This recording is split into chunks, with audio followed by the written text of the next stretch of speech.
છો P24 news Gujarat. Surat શહેરમાં cyber crime સેલની મોટી કાર્યવાહી। સુરત સાયબર ક્રાઇમ સેલે બોગસ પેઢીઓ અને ખોટા દસ્તાવેજો તૈયાર કરીને બેંકોમાં બનાવટની સાથે પીએનટી એકાઉન્ટ ખોલાવવાનો માહોલ ઉભો કરનાર 6 આરોપીઓને ઝડપ્યા છે। આ કાર્યવાહી ઉત્તરાણ વિસ્તારમાં એમબીસી કોમ્પ્લેક્સમાં કરવામાં આવી હતી। પોલીસે આરોપીઓ પાસેથી 9 મોબાઈલ ફોન, 11 અલગ અલગ બેંક એકાઉન્ટોના ડેબિટ કાર્ડ અને રોકડા ₹49,000 સહિત કુલ 1 લાખ રૂપિયાનો મુદ્દામાલ જપ્ત કર્યો છે। આરોપીઓ બેંક ખાતાઓના માલિકોને ખોટી માહિતી અને ખોટા દસ્તાવેજોનો ઉપયોગ કરીને કરંટ એકાઉન્ટ ખોલતા હતા, ત્યારબાદ એ બેંકોમાં ગેરકાયદેસર વ્યવહારો કરતા હતા।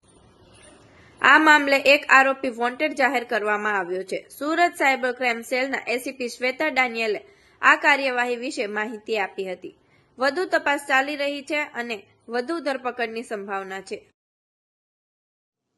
પોલીસ કમિશનર સરની સૂચના અનુસાર સુરત શહેરમાં સાયબર ક્રાઇમને લગતી જે ગેરકાયદેસર પ્રવૃત્તિઓ થતી હોય, બેંક એકાઉન્ટ, સિમ કાર્ડને લગતી અને ફેક ફોર્મ વગેરે એને લગતી પ્રવૃત્તિઓ પર નજર રાખવા અને તે અંગે કાયદેસરની કાર્યવાહી કરવા માટે જે સૂચના આપવામાં આવી હતી તે અંતર્ગત સાયબર ક્રાઇમ પોલીસ સ્ટેશનના પોલીસ ઇન્સ્પેક્ટર શ્રી વાયસ ગામિતનાઓને અને તેમની ટીમને તથા એએસઆઈ મયુરીબેનને આ અંગે બાતમી મળતા તેઓની ટીમ દ્વારા ગઈકાલના રોજ ઉત્તરાણ પોલીસ સ્ટેશનમાં આવેલ એમબીસી જે કોમ્પ્લેક્સ બિલ્ડિંગ છે તે ખાતે રેડ કરવામાં આવેલી હતી। સદર રેડ દરમિયાન આ કોમ્પ્લેક્સની અંદર એક અન્ના કોરાટી એન્ટરપ્રાઇઝ કરીને એક શોપ મળી આવેલ હતી, જે ત્યાં આગળ રેડ કરતા કરંટ બેંક એકાઉન્ટનો જે સામાન હોય, ચેકબુક્સ હોય, ડેબિટ કાર્ડ્સ હોય અને પાસબુકને એ પ્રકારની જે બેંકને લગતો સામાન છે તે મળી આવેલ।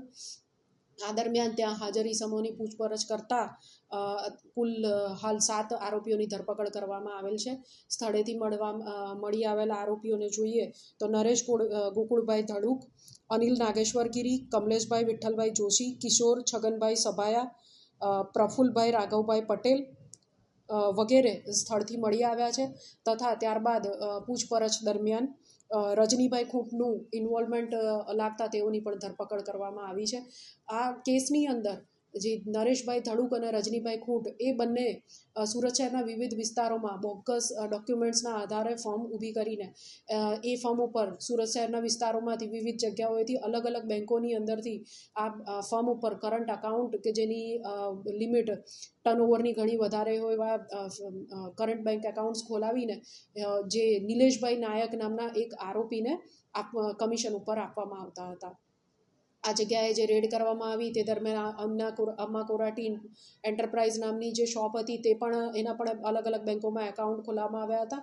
જે બેંક એકાઉન્ટ જે આ બોગસ ફોર્મ બનાવી છે આ આરોપીઓ પૈકી અનિલ નાગેશ્વરગીરીએ બનાવેલ છે અને તે નરેશભાઈ ધડુકની સાથે રહીને બનાવેલ છે। આ ઉપરાંત આ ગુનામાં જે આરોપીઓ પકડાયા છે તેઓએ દરેકે પોતાનું બેંક એકાઉન્ટ ભાડે આપવા માટે આ રીતની બોગસ ફોર્મ ઊભી કરેલ છે, જેની અંદર કરંટ એકાઉન્ટ ખોલાવીને એ લોકો આગળ સાયબર ક્રાઇમ આચરવા માટે આ એકાઉન્ટ્સ ભાડે આપવા માટે આ પ્રવૃત્તિ કરતા હતા। આ દરમિયાન ત્યારબાદ રજનીભાઈ ખૂંટને પણ પકડવામાં આવેલ છે અને આ કેસની અંદર જે રેડ કરવામાં આવી એ દરમિયાન 9 આરોપીઓ પાસેથી કચેરી ખાતે જે ઓફિસ હતી એમાંથી 9 જેટલા મોબાઈલ, અલગ અલગ બેંકના કુલ 11 ડેબિટ કાર્ડ, અલગ અલગ ચેકબુક અને ચેક જે મળી આવ્યા છે 8 તથા જે એકાઉન્ટ હોલ્ડર્સ છે એ લોકોને કમિશનના પૈસા ચૂકવવા માટેના 49,000 કેશ રૂપિયા જે છે એ મળી આવેલ છે। આવા અવનવા સમાચાર જોવા માટે જોતા રહો P24 ન્યૂઝ ગુજરાત।